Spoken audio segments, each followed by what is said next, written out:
ऐसे हुई 51 शक्तिपीठों की स्थापना। राजा दक्ष की कई पुत्रियां थीं। सभी पुत्रियां गुणवती थीं, फिर भी दक्ष के मन में संतोष नहीं था। वे चाहते थे उनके घर में एक ऐसी पुत्री का जन्म हो जो सर्वगुण संपन्न हो एवं सर्वविजयनी हो, जिसके हेतु दक्ष ऐसी पुत्री के लिए तप करने लगे।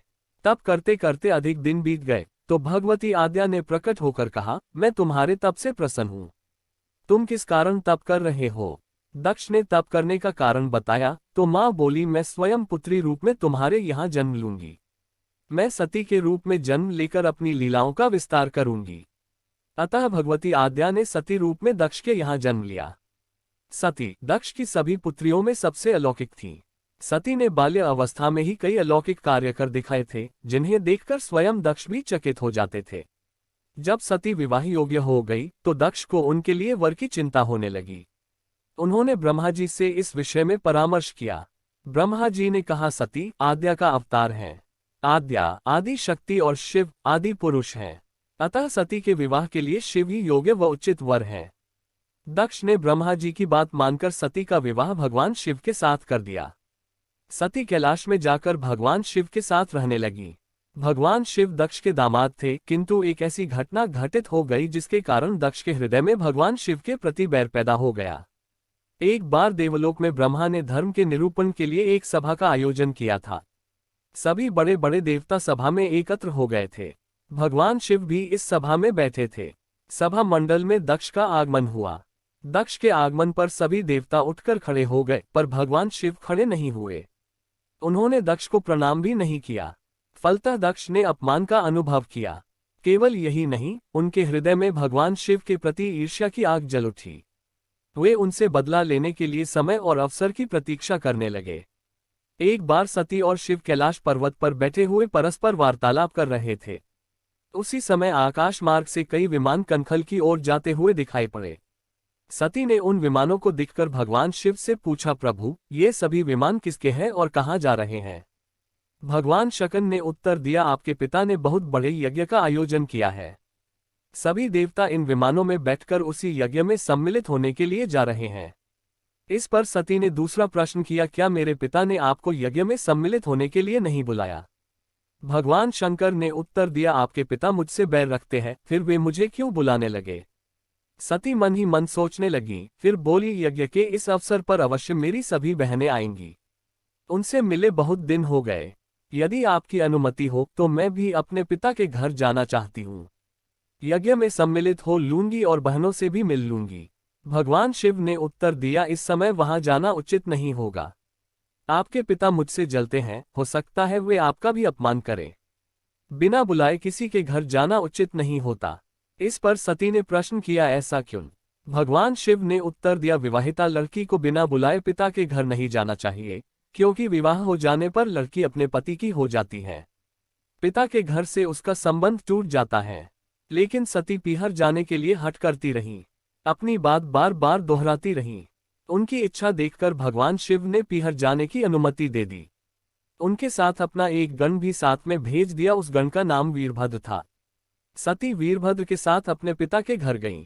घर में सती से किसी ने भी प्रेमपूर्वक वार्तालाप नहीं किया।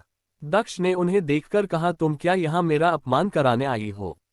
अपनी बहनों को तो देखो, वे किस प्रकार भांति भांति के अलंकारों और सुंदर वस्त्रों से सुसज्जित हैं। तुम्हारे शरीर पर मात्र बाघंबर हैं। तुम्हारा पति श्मशानवासी और भूतों का नायक है। वह तुम्हें बाघंबर छोड़कर और पहना ही क्या सकता है? दक्ष के कथन से सती के हृदय में पश्चाताप का सागर उमड़ पड़ा। वे सोचने लगी, उन्होंने यहाँ आकर अच्छा नहीं किया। भगवान ठीक ही कह रहे थे, बिना बुलाए पिता के घर भी नहीं जाना चाहिए। पर अब क्या हो सकता है? अब तो आ ही गई हूँ। पिता के कटु और अपमानजनक शब्द सुनकर भी सती मौन रही।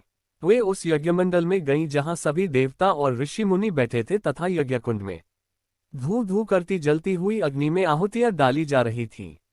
सती ने यज्ञमंडप में सभी देवताओं के तो भाग देखे, किंतु भगवान शिव का भाग नहीं देखा।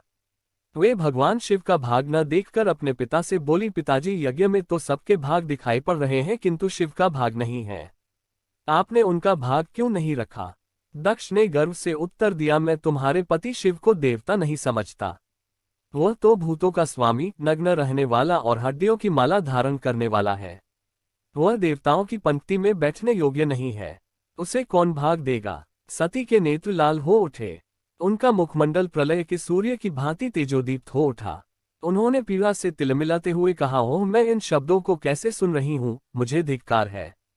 देवताओं, तुम्हें भी धिक्कार है। तुम भी उन कैलाशपति के लिए इन शब्दों को कैसे सुन रहे हो, जो मंगल के प्रतीक हैं और जो क्षण मात्र में संपूर्ण सृष्टि को नष्ट करने की शक्ति रखते हैं। वे मेरे स्वामी हैं। नारी के लिए उसका पति ही स्वर्ग होता है। जो नारी अपने पति के लिए अपमानजनक शब्दों को सुनती है, उसे नरक में जाना पड़ता है। पृथ्वी सुनो, आकाश सुनो और देवताओं, तुम भी सुनो, मेरे पिता ने मेरे स्वामी का अपमान किया है। मैं अब एक क्षण भी जीवित रहना नहीं चाहती। सती अपने कथन को समाप्त करती हुई यज्ञ के कुंड में कूद पड़ी। जलती हुई आहुतियों के साथ उनका शरीर भी जलने लगा। यज्ञ मंडप में खलबली पैदा हो गई, हाहाकार मच गया। देवता उठकर खड़े हो गए। वीरभद्र क्रोध से कांप उठे। वे उछल उछल कर यज्ञ का विध्वंस करने लगे। यज्ञ मंडप में भगदड़ मच गई। देवता और ऋषि मुनि भाग खड़े हुए। वीरभद्र ने देखते ही देखते दक्ष का मस्तक काटकर फेंक दिया। समाचार भगवान शिव के कानों में भी पड़ा। वे प्रचंड आंधी की भांति कनखल जा पहुंचे। सती के जले हुए शरीर को देखकर भगवान शिव अपने आप को भूल गए। सती के प्रेम और उनकी भक्ति ने शंकर के मन को व्याकुल कर दिया। उन शंकर के मन को व्याकुल कर दिया जिन्होंने काम पर भी विजय प्राप्त की थी और जो सारी सृष्टि को नष्ट करने की क्षमता रखते थे। वे सती के प्रेम में खो गए, बेसुध हो गए। भगवान शिव ने सती के जले हुए शरीर को कंधे पर रख लिया। वे सभी दिशाओं में भ्रमण करने लगे। शिव और सती के इस अलौकिक प्रेम को देखकर पृथ्वी रुक गई, हवा रुक गई, जल का प्रवाह ठहर गया और रुक गई देवताओं की सांसें। सृष्टि व्याकुल हो उठी। भयानक संकट उत्पन्न होते देख सृष्टि के पालक भगवान विष्णु आगे बढ़े। वे भगवान शिव की बेसुधी में अपने चक्र से सती के एक एक अंग को काट काट कर गिराने लगे। धरती के 51 स्थानों पर सती के अंग कट कट कर गिरे। जब सती के सारे अंग कटकर गिर गए तो भगवान शिव पुनः अपने होश में आए। तब पुनः सृष्टि के सारे कार्य ठीक से चलने लगे। धरती पर जिन 51 स्थानों पर सती के अंग कट कट कर गिरे थे, वे ही स्थान आज शक्ति के पीठ स्थान माने जाते हैं और आज भी उन स्थानों पर सती का पूजन होता है, उपासना होती है।